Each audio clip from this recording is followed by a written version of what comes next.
En el Distrito Informativo te presentamos el comentario de la periodista Carla Pimentel.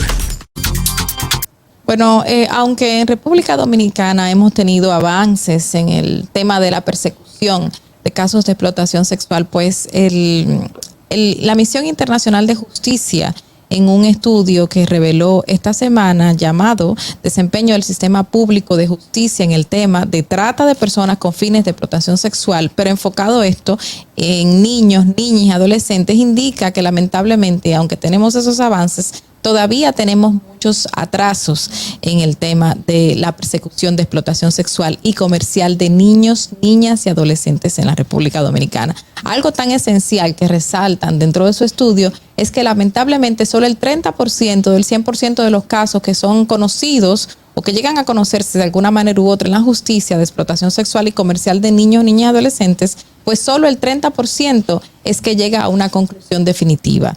Eso es una cantidad mínima que ellos mismos destacan las aristas del por qué que llegan solamente a una conclusión final el 30%. Dicen que el 98% de los casos registrados en el tiempo en que se hizo el estudio, que fue el 2010 y 2022, que fueron más o menos 12 años, pues el 98% de los casos en ese tiempo solamente se logró 87 arrestos.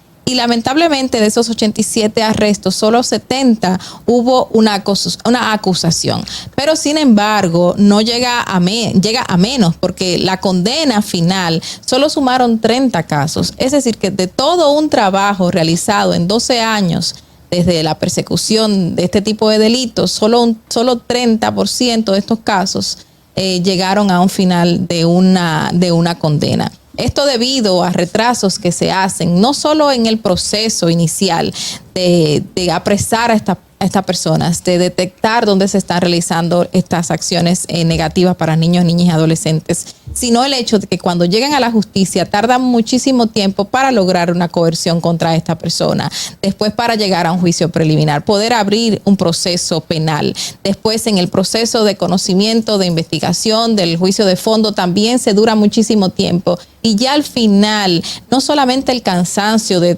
la víctima, el cansancio de quien está persiguiendo el delito, el cansancio de todo el que está vinculado al caso, sino también en muchas ocasiones que no se tiene un sustento de investigación adecuado para llegar a una condena. Todo esto hace que no todos los casos lleguen a una decisión final positiva para la víctima. Y no solo eso, según indicaron, hay una diferencia bastante marcada entre los casos que termina llevando las autoridades que han hecho la investigación a los que termina en el Ministerio Público. Es decir, que si tenemos persecución de trata, algunos 130 casos, el Ministerio Público termina teniendo 78. ¿Y dónde están los demás casi 50 casos que se quedaron en el camino? ¿Por qué no terminaron de llegar al Ministerio Público? Entonces ahí entra el hecho de que no hay una cohesión de trabajo entre las mismas instituciones y las autoridades correspondientes. Y es algo de lo que señalan, que carecen ahora mismo las autoridades dominicanas y por lo cual no se han logrado que todas esas condenas se realicen.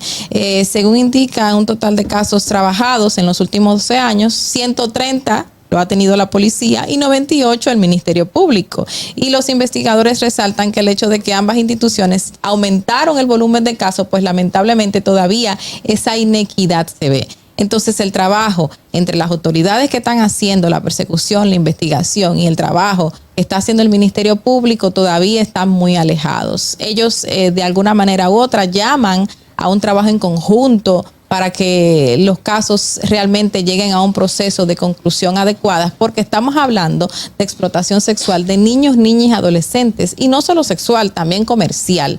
De estos casos en que los niños son vendidos en zonas turísticas para realizar X o Y trabajo, en zonas del este, en cualquier zona del país, ya sea por sus padres, ya sea por familiares, ya sea por otro tipo de personas que se le acercan y lamentablemente le dicen cosas que no son las que verdaderamente le van a ocurrir, y menos que un menor no tiene derecho ni voz ni voto para decidir cómo se va a mover ni a dónde. Entonces los familiares se aprovechan de esa situación, de esa falta de conciencia y utilizan esos niños para explotarlo. La Misión Internacional de Justicia básicamente se centra en defender a una gran cantidad de víctimas menores de edad de estos procesos, ya sea a nivel nacional o a nivel internacional. Y está tratando de hacer un trabajo adecuado dentro del país, pero se encuentra con estas incongruencias que lamentablemente y lastimosamente pueden llegar a reducir el trabajo que se pueda realizar a favor de estos niños explotados en el país y fuera, porque también la realización del trabajo se lleva a cabo de niños que son llevados de aquí al extranjero y que son identificados por esas instituciones, estos investigadores, a la hora de prever de que se llegue a una conclusión positiva y estos niños puedan ser recuperados y traídos al país y también puedan ser monitoreados psicológicamente y reciban algún tipo de ayuda judicial. Pero cuando lleguen a la justicia, entonces encontramos estas penosas conclusiones de que solo 30 de un 100% pueden llegar a una conclusión definitiva. Es algo que hay que prestarle atención. Las autoridades tienen que trabajar en conjunto para poder entonces determinar que esas acciones que se han iniciado terminen en una consecuencia positiva para todos. Fernando, vamos. Distrito Informativo.